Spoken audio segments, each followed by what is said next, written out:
దీక్షలో భాగంగా నేటికి 14 రోజులు గడుస్తున్నా మనకు నిన్ననే మన మంత్రి గారు జూపల్లి కృష్ణారావు గారు మన గురించి ప్రెస్ రిలీజ్ చేయడం చాలా సంతోషకరమైన విషయం.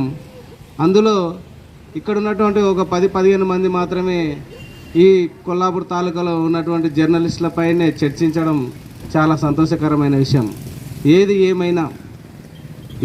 ఏమైనా మా యొక్క పోరాటం, మా యొక్క ఉద్యమ స్ఫూర్తి, మేము అనుకున్నటువంటి డిమాండ్స్ 130 మంది జర్నలిస్టులు అని ఎక్కడైతే ప్రకటించినవో ఆ 130 మందిలో ఎవరైతే అనర్హత ఉన్నవారో ఆ అనర్హత లేనటువంటి వాళ్ళని తొలగించి మిగతా వారికైనా నీవు అన్న మాట ప్రకారం నీవు ఇచ్చి తీరాల్సిందే.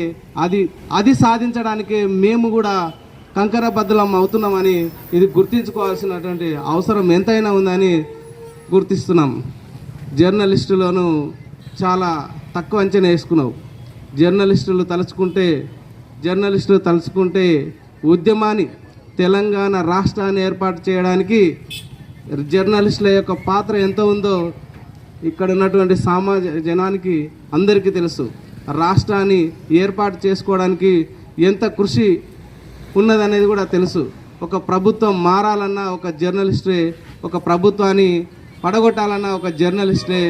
ఇది మాత్రం గుర్తించుకోవాల్సిన అవసరం ఎంతైనా ఉందని కోరుకుంటూ ఈ అవకాశం ఇచ్చిన అందరికీ ధన్యవాదాలు తెలియపరుస్తున్నాం.